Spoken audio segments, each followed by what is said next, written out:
Ya, pemirsa, itulah konferensi pers yang disampaikan oleh kubu pasangan nomor urut 1 yang disampaikan langsung oleh Agus Yudhoyono. Iya, tadi kita lihat betapa legowonya ya tadi Mas Yoga dan saya jujur aja terharu. Saya juga bangga ya. Itulah prajurit. Gitu ya, walaupun dia sudah keluar dari TNI, namun jiwa keprajuritannya itu masih mengalir di darahnya. Ya. Kita berani berkompetisi, berani bertanding, harus siap untuk kalah. Dan dia mengakui itu. Mengakui dan dia mendoakan yang pemenangnya juga supaya bisa memberikan yang terbaik bagi masyarakat Jakarta. Lagian Agus ini kan masih muda ya untuk berkiprah di dunia politik. Kesempatan dia masih sangat panjang. Jadi saya berharap dia nggak patah semangat gitu ya.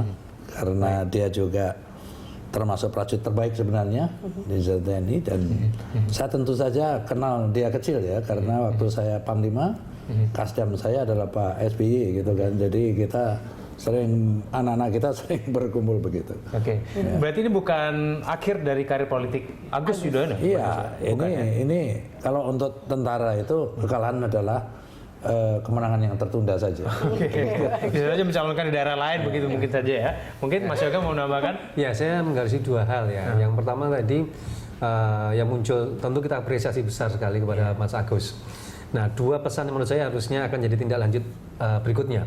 Yang pertama tadi ditegaskan, siapapun pemimpinnya itu harus pemimpin yang adil, bijaksana, dan cinta dan kasih sayang tadi. Nah, ini menarik karena ini yang harusnya jadi seorang pemimpin gitu. Yang kedua yang sudah disinggung oleh Bang Yos tadi, yaitu generasi muda.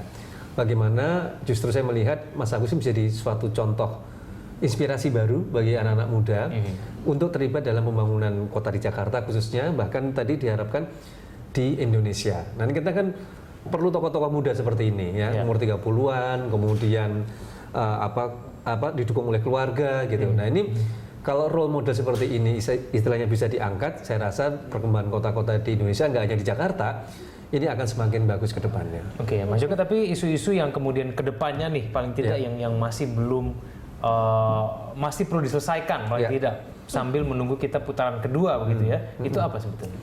Ya, sebenarnya dari debat 1, 2, 3, kita sebenarnya sudah dapat menggarisbawahi benang merahnya apa yang harus dilakukan oleh paslon 2 dan paslon 3 sebenarnya. Contoh umpamanya tadi dalam diskusi dengan Bang Yos, bagaimana nanti gubernur siapapun harus memahami 3 hal.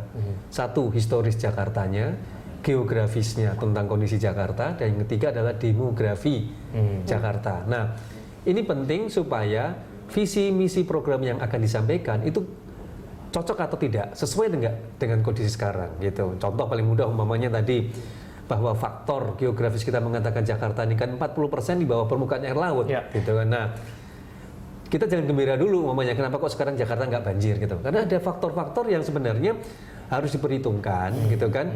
Mulai dari jangan nunggu hujan besar umpamanya. 40% ini kalau waktunya rob itu pasti banjir kok pantai utara gitu. Nggak usah hujan pun gitu. Jadi ini yang harusnya tadi nanti si cagupnya jangan sampai terjebak kepada wacana gitu. Karena pemahaman historis, geografis, dan demografis kota Jakarta itu nanti yang akan memberikan apakah solusi-solusi tadi itu benar-benar bisa diterapkan. Apalagi dengan pengalaman Bang Yos. Tidak idealis tetapi realistis konsep-konsepnya itu. Jadi itulah yang paling krusial masalah Jakarta ya. Kalau masalah klasik kan semua kota besar seperti itulah, kejahatan, narkoba itu entah di Tokyo, entah di New York, itu sama ya, tetapi memang ada yang spesifik dan itu tidak mudah. Ya kalau tadi udah dikatakan beliau tadi, bisa saya tambah masalah kependudukan juga masalah besar bagi DKI. Ya karena ini bukan ibu kota negara aja, ini pusat perdagangan ekonomi, pusat pariwisata, pusat pendidikan, ada 275 perguruan tinggi swasta dan negeri kan. Jadi multifungsi itu menjadikan Jakarta seperti magnet. Karena itu kehidupan kan orang-orang. Nah datanglah berduyun-duyun. Zaman saya itu 250.000 setiap pasca lebaran, orang bertambah. Nah 250.000 ini kalau kayak kalian semudah saya nyarikan tempat, kamu jadi presenter, kamu main sinetron.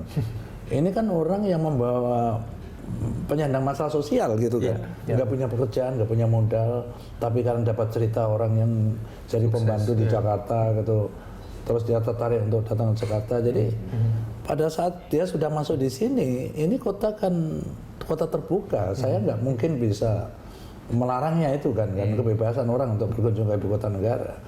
Tapi saat dia harus makan, ya, yang paling cepat adalah mengoperasikan anak-anaknya ini yang kecil-kecil ini jadi pengemis di jalan-jalan. Ini ibu kota negara, para duta besar di sini apa saya biarkan kan nggak bisa kan. Pada saat diambil itu pun sudah jadi perkara kan, LSM yang padahal ini kita tampung dinas sosial. Tetapi tidak lama pasti diambil orang tuanya karena nggak bisa menghidupi yang lain. Nah waktu itu sudah saya hitung ya, dia dapat bisa 25 sampai 30 ribu satu hari, satu anak kan. Kalau 3 anaknya 25 ribu itu udah bisa makan satu keluarga dengan makan sederhana. Nah seperti itu anunya itu.